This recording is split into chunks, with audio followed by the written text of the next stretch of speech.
The Tennessee Bureau of Investigation says it's like having a mass shooting every day. Patients are piling into hospitals across the state, overdosing on lethal drug combinations.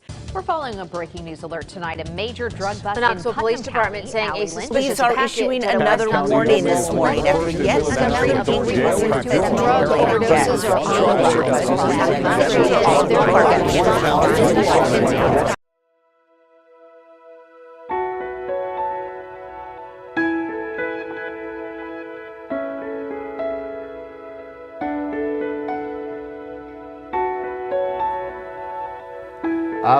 I believe I was 25, 26 years old when I started using drugs and fell into the addiction. There was mornings I'd wake up, my whole body was hurting, and it's like a baby feeding for milk. You cry and you scream until you get it, because that's what your body's took in for so long.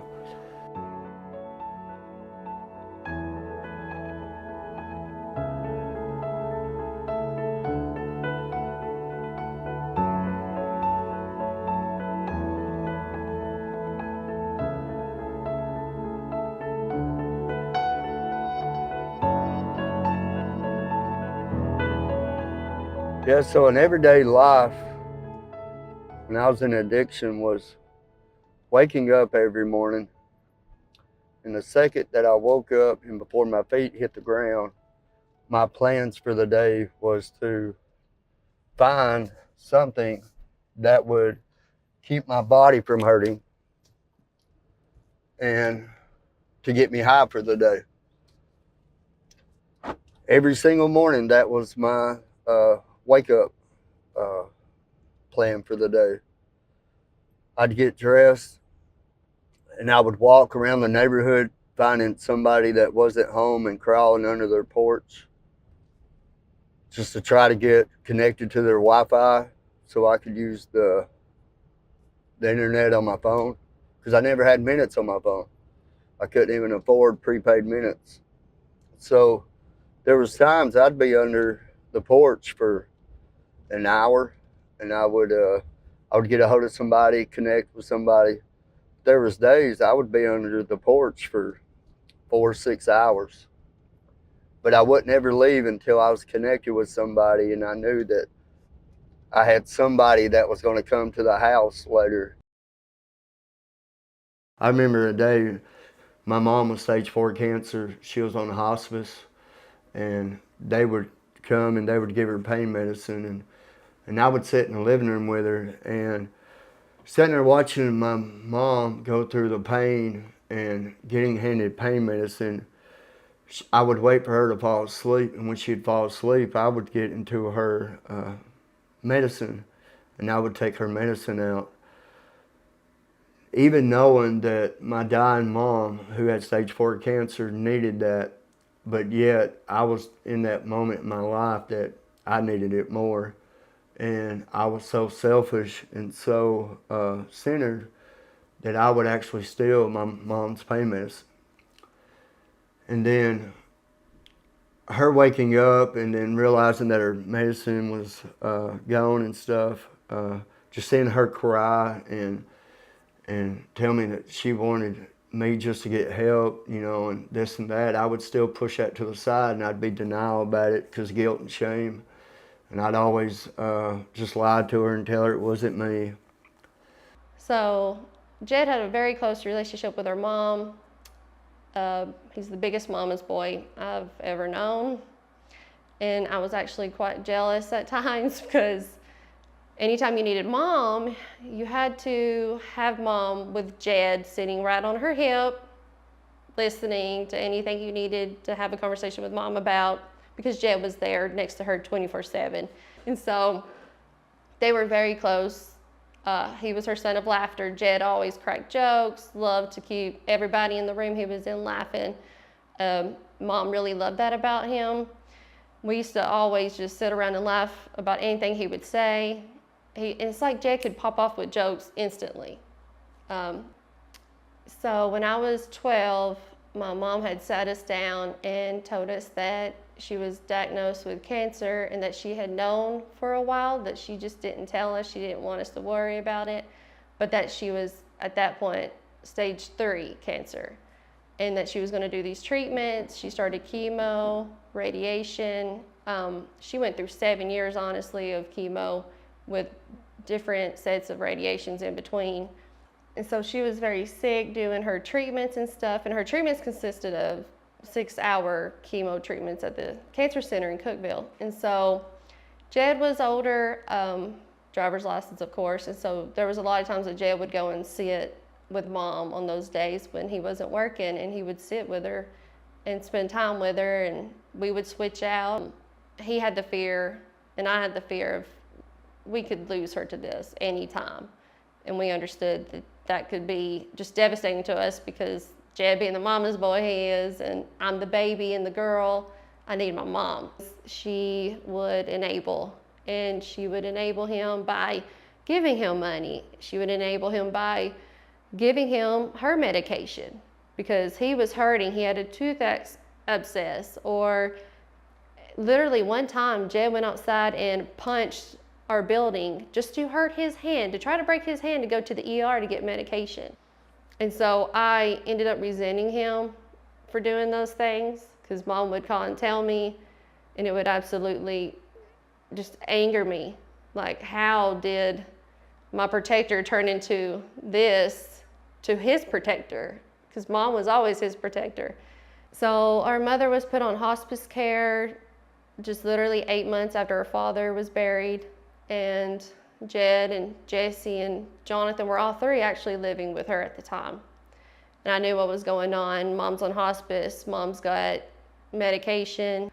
And so a week before our mother passed away, I went to go visit her. I talked her into coming out to ride around with me, to spend some time with me because we knew time was drawing near.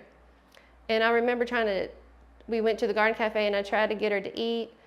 And I wanted to take her to the dollar store, maybe buy her something, just make her feel good. She didn't want to do any of that. The whole time, that whole entire time that we were together, she just kept telling me, Maggie, I need to talk to you because I'm not going to be here soon. And she was so worried. She was so worried about my brothers. She was worried about Jed. And she told me that she was afraid that when she was going to pass, that Jed would be lonely and that he would have no love in his life. And she just begged me that I would step up in her place and show him the love and kindness that she would. And so when Jed was living with Mom during her last days, he would actually steal her medication. And so that really bothered me, that he would even go those lengths in his addiction, that he was stealing our dying mom who is dying of cancer. He would steal her medicine. And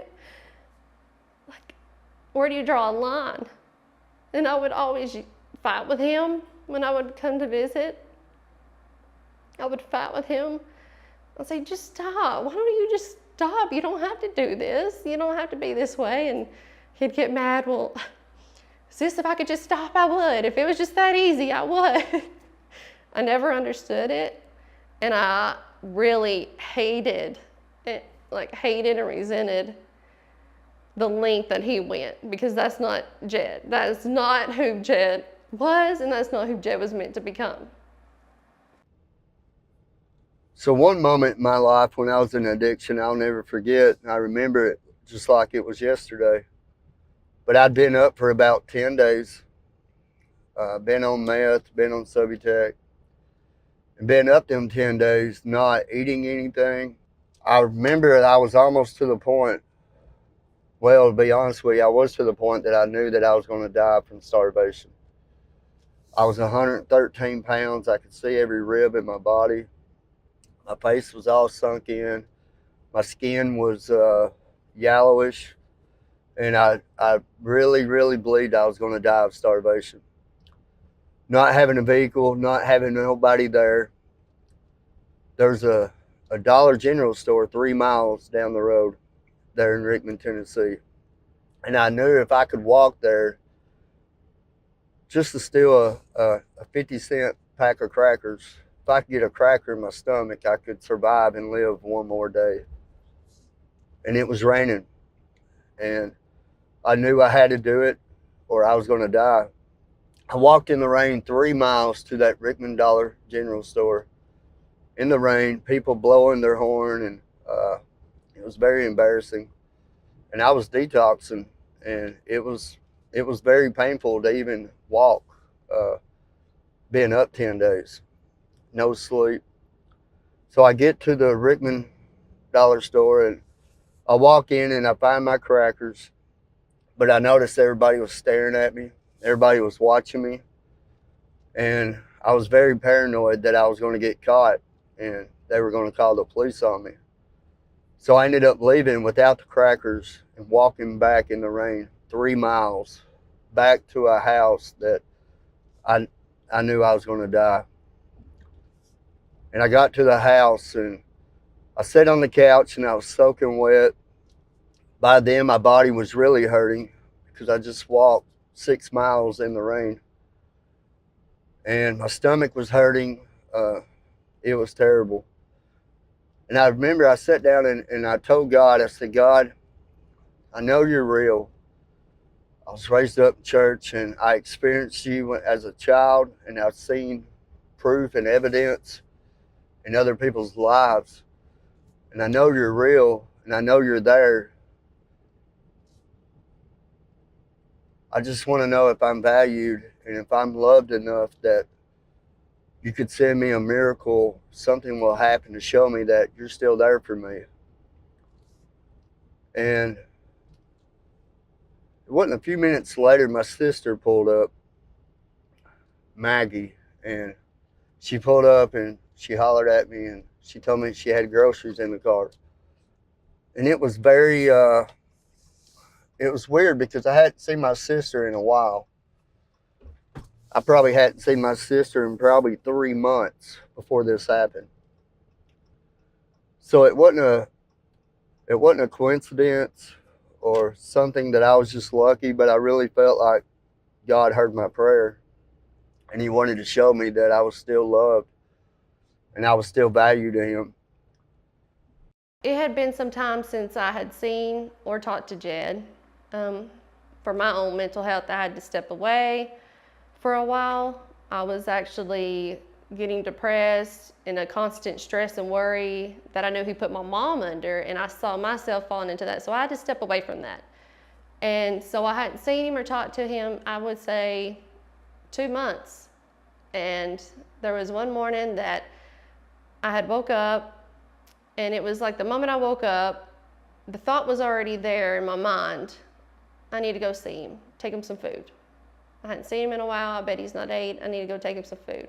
Because to me, the only thing I was concerned or that assured me any kind of stress-free worrying about him was he's eating. So I took my kids to school and come back to the house, and I remember the thought was still there. I need to take Jess some groceries. But then I instantly would try to reframe those thoughts and, well, I've got this and this to do today. I'm going to go do those first. And then at the end of the day, if there's time, I'll take him some food today. If not, I'll do it tomorrow. But it was just an instant drive. I'm like, no, he's hungry. I need to go check on him. So I get into my car and I drive out to the store. I got groceries. And I just remember walking through the aisles just thinking, he likes this stuff. And I kept thinking just a little, I'm going to do a little groceries, but for some reason I done a full-on out grocery shop, and I had the cart full, and I loaded it all up, and I remember driving out there. I was really worried about what I was going to see. I hadn't been out to that house in 2 months. I didn't know what people they have taken in, because at this point it's become a trap house. At this point it's any day you could pull up and there would be 10, 15 people in there, or there would be none. It would just be my brothers. You never knew. And you never knew at any moment if it was going to be raided, cops were just going to swarm in behind you. You never knew. So the worry began, and I was just praying the whole way there, like, please let them be there. let them be alive and just let it just be them. Because I hate it. I never liked going over there, and if anybody was there, I wouldn't even pull in. I would just keep driving on past. I'll come back another time. And so I remember I pulled in. Well, as I'm pulling into the driveway, Jed's actually already running out the front door. And he comes running out and he's holding his stomach. And he don't even give me time to get out of the car. And he's got the passenger side door open. He said, "Please tell me you brought food." And I said, "Yes, my trunk, I've got groceries for you guys in the trunk." And he just starts crying. And it was the first time I've heard him in a very long time just praise God. He just goes, "Thank you, God, thank you." And I knew at that moment that this is bad. He's starving to death. Like, I was so concerned that he would die. Like, he's gonna die now. So out of the blue, randomly, I didn't reach out to her. I wasn't expecting anybody, and I seen a vehicle pull in the driveway, and it was Penny Beatty. She had walked to the door and knocked on the door, and normally I wouldn't answer the door. Anybody that lives in a trap house will tell you the doors are padlocked and the windows are cardboarded because we don't want anybody to see us. But Penny, I opened the door, and all she said was she brought me groceries and we carried it in, and then she gave me a hug and she told me she loved me, and she left. She was only there for a couple minutes, and she never brought up my drug addiction, didn't bring up anything, my lifestyle that I was living. She didn't judge me, she didn't condemn me. All she done was brought me food. And a few days later, same thing. She pulls back up in the driveway, and I answer the door, and same thing. She'd bring me groceries, and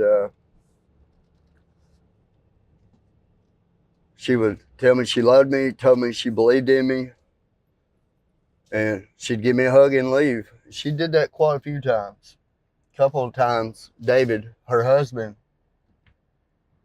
was with her, and he would give me a hug, tell me he loved me.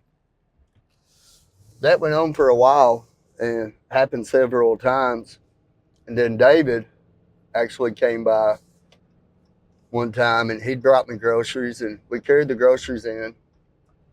But he noticed that I didn't have electricity, and he asked me how I was going to keep the groceries good and the milk good, and I told him I didn't know.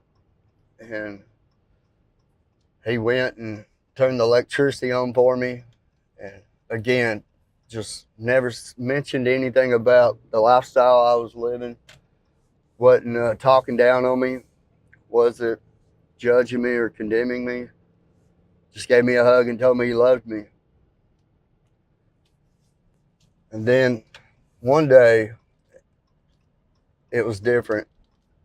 Penny pulled into the driveway, and she asked me if I'd go to the store with her to get groceries. And on the way to the store, we talked, and we got to the Rickman Dollar Store, and she bought me groceries. And on the way home, she had asked me if she could help me, but in a different way, not buying groceries, not turning my electric on, but to actually help me and get me into treatment. And I told her I would. And the reason why I told her I would is it wasn't necessarily that I was wanting to, but for the couple that came and saved my life and never judged me, but just showed me love and support, it made me feel like I was somebody, like I was a human. And it just reminded me of what it was like to feel loved. And Penny and David could have asked me to have done anything, and I would have done it, because they built that relationship with me, and then after that relationship, there was trust. And so I told her I would, and we sat in the car for a while. She called 23 rehabs, and all 23 rehabs turned me down because I didn't have insurance. Some rehabs turned me down because I didn't have $40,000 up front. Some rehabs turned me down because I was going to be detoxing and withdrawals, having withdrawals. Told me I had to go medically to a detox facility, but not having money or anything or insurance, I couldn't even do that. So after 23 phone calls of being denied, I really lost hope. I really thought that that was the end, that I wasn't going to be able to find help or live life ever again. And I remember looking out my window and seeing the neighbor, and the neighbor was out there playing with the kids. And I remember telling myself I would never experience that. I'll never know what it's like to enjoy life and smile and laugh and be with family again, or never thought that I'd ever feel the seasons change again, or even hear the birds, or just life in general. But Penny looked at me and said that she would never give up on me, and she wouldn't stop. She got on the phone again, and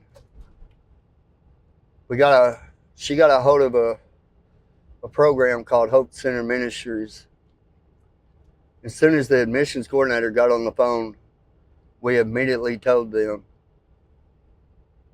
that I didn't have insurance, I didn't have $40,000. Yes, I was going to be having severe withdrawals and detoxing. Because after hearing it 23 times and being denied, you kind of just want to tell them everything up front and get it over with. But whenever we told the admissions coordinator all that, his response was, "When could you be here?" And the moment that I heard that, there was hope inside of me about the size of a mustard seed. And I told myself, maybe there is a chance. Maybe there is a way for me to get help. So right after we got off the phone, it was 1 week later, Penny and Ashley Ogletree, Pastor Mark Ogletree's wife, pulled into the driveway, and they drove me 2.5 hours away to Dixon, Tennessee, to Hope Center Ministries, December the 3rd, 2018.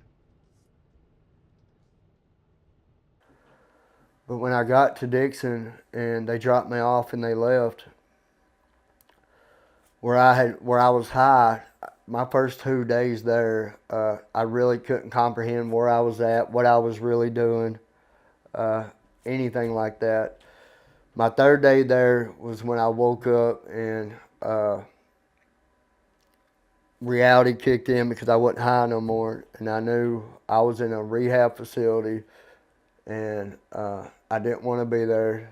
I was wanting to go home, and I wanted to leave. But residents in the program in that Dixon house, when I was packing my stuff and ready to leave, they would come talk to me. They would sit on the edge of the bed with me and talk to me and encourage me and uplift me. Even though I had been there just a few days, they were spending a lot of time in helping me not leave and helping me with my decision making. And they'd bring me water, they'd bring me food, whatever I needed, they were there.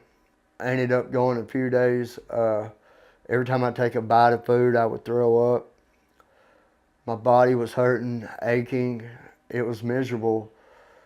But it was the brotherhood and the support and the love that I got. And that's something that I hadn't felt in 7, 8 years after my parents died. And I fell in love with that. And I ended up pushing through my detox and withdrawals because of them guys. Physically, it was a good 10 to 14 days detox, but mentally, it was a good 3 months.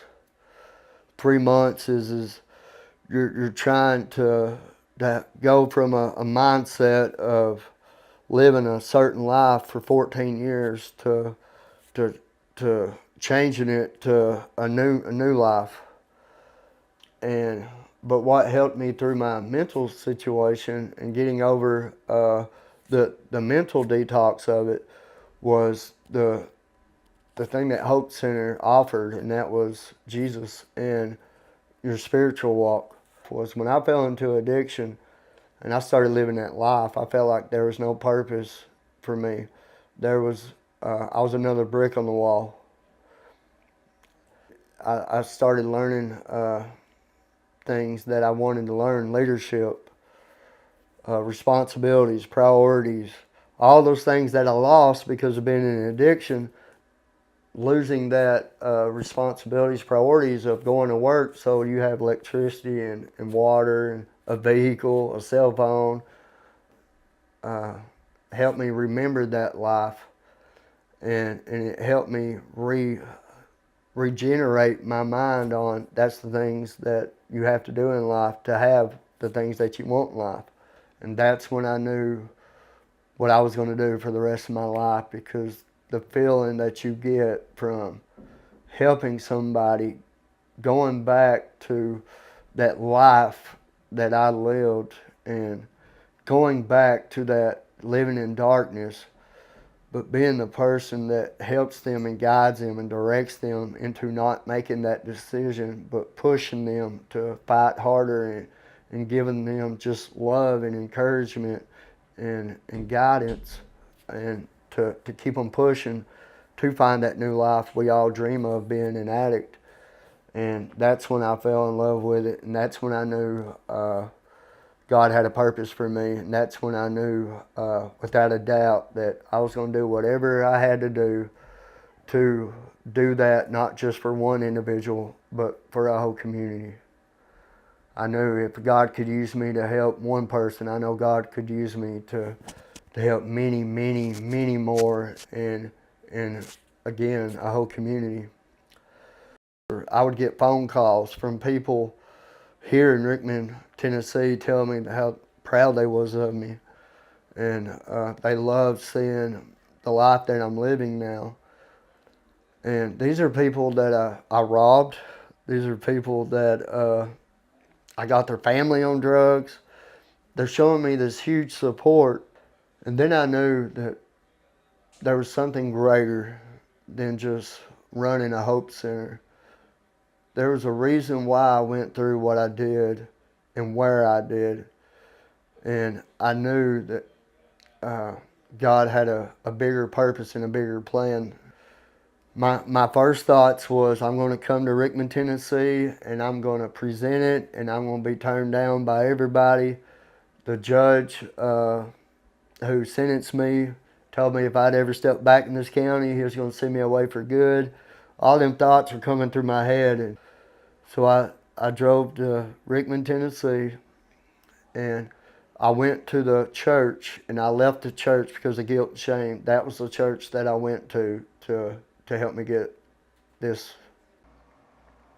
Well, Jed came home on a visit in July of 2021, and he came over to the house. Ashley made dinner, and we'd actually invited Elder Chris and Darlene Gore over too. So the five of us was sitting around the kitchen table one Tuesday evening, and he said, you know what, it would be awesome if we could bring Hope Center to this area. It's been a dream of mine to be able to do that, and obviously I want our church to be the partner of it. And so we just sat there and we talked about it. What does that look like? Because we had no idea. So what does that look like? And so he began to tell us, you know, what that would look like, painting the vision for us. And then, of course, we got excited about it. We prayed about it that night. A year ago this week, actually, Ashley and I went to Springfield, Tennessee, and visited a center there for the very first time, and met their director and recruiting coordinator. And we fell in love with what they were doing there. And so when we got back home, I met with the elders of the church, and we sat down and we said, hey, it's time to do this. Hope Center is coming to the Upper Cumberland. There's not another church that's going to partner with Hope Center. Where we see the fruit from it with Jed, and he's excited about bringing it back, and so therefore we're excited about partnering with him and doing it. So we started a campaign in September to raise $250,000. And 9 months later, we were closing on the home here in Rickman. So it was, God's done some amazing things, and we are excited. When I pulled on the property of 1543 Tommy Dotson Highway for the very first time, try not to get emotional, but I pulled up and I didn't see a house. I didn't see anything. What I did see was a kid's commercial playground out in the field and kids playing on it with their father and the family. I saw gazebos in the hayfield that families was sitting under and having one-on-one with their loved ones, and that family being restored. I saw so much more than just a house. And I pulled up, and I remember getting out, and it was so special. That day I pulled on this property, it was,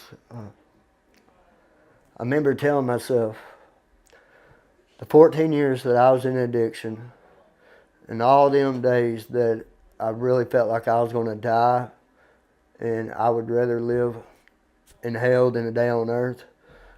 I remember that day when I walked this property, I told myself every bit of it was worth it. Every bit of it was worth it, because me going through it and me having that experience, now I can take what I went through and I can help people, and this property is going to change lives. This property is special, and it's God. It's God's property. He already had all this lined up.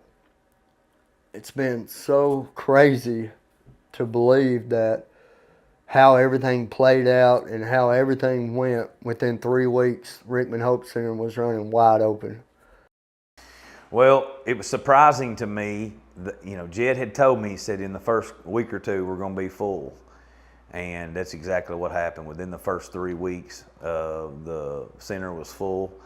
And there are people right now that are interviewing for spots that are not available here. And the more that people are knowing that this is an option, they're reaching out. And I feel like somebody in the Upper Cumberland needs to open up another one. That's how strong I believe that Hope Center. There needs to be another facility, not only a men's, but then again a women's too. So you can tell, and then also not only by the men or women that are wanting to be a part of what Hope Center offers, but then also the community. They're getting behind it now, and it's just seeing their excitement is, well, it's amazing actually. Well, the benefit for our church, so many people think that Hope Center coming here, that we are going to be able to help those men in the Hope Center.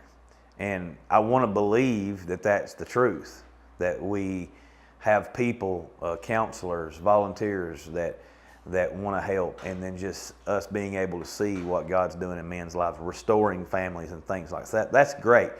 But what's not seen is what Hope Center is doing for our church. It is amazing to see the passion and the zeal that people have, the effect that the men have on the church coming in, because they're hungry, and so for the church to see that is just absolutely amazing. And then now you start to see businesses and neighbors and all these people seeing that these men are here, and what a blessing they are in the community. They're out serving in the community, whether it be at the Rickman Community Center, or whether it's helping at any of the businesses where they might need help, and the blessing that they are to families, not just the ones in our church, but those who have had the opportunity to meet them, and it's just amazing. It's like now Jed is who Jed was always supposed to be. He's actually becoming somebody. He's somebody. and he's not this addict no more. He's not the manipulator and liar, the person I resented, and he's my best friend. Again, he's my best friend. I feel like those people, which I'm so honored to pastor a church that is literally going to go after the one. And Jed, for our church, is the example of that. And so for him to come back here and for us to see this thing go full circle, from the standpoint of when he got out of jail looking for a place to land, fall on hard times, not giving up on people, and then seeing the man of God that he is now, and then for us to be a part of that, for us to celebrate that. It's fruit. It's fruit, and it's an amazing thing for us to see how people really can change, and that's what Hope Center is all about. Hope Centers means to me absolutely a miracle. It is everything that I've ever prayed for. I've prayed long and hard for there to be a program that Jed could just go into and it just bring my brother back, and it's done more than that. It's not only brought my brother back, it's changed him into a man. I watched him grow into a man, and it's just, I love it. I have my brother back. What more could I ask? My best friend is here, y'all. I'll never forget at the ribbon cutting ceremony when Rickman Hope Center opened, I stood up there very proud of him. And as I was walking away to leave, I remember I began crying, walking to my car, and I just wished so badly that our parents could have been here and been part of this and see who Jed is now. I wish so bad more than anything that they could see who he's become, because this is their answered prayer. I prayed for it, but my parents prayed for it for years. This is their answered prayer, and I truly believe with all my heart, all of this has happened because of their faithfulness to God, and he truly answered their prayers. And then seeing people, residents, and 31 guys, I believe 18 of them's been baptized and has gotten saved or rededicated their lives. It's not easy, but when I wake up every morning and I tell myself everything that I went through and everything that I overcame is what pushes me to get up every single day and to drive to this center and do what's best for these residents and to make them my priority for that day. But most importantly, the most important thing that I've got since Hope Center Ministries is my relationship with Jesus Christ and my spiritual walk and everything that God has restored and so much more. I lost a lot of things in my addiction, but my 4 years sober, 4 years since Hope Center Ministries, and my 4-year walk with Jesus, I've gained a lot more in these 4 years than what I ever lost 14 years in addiction. The winter storms made way for spring. In every season, from where I'm standing,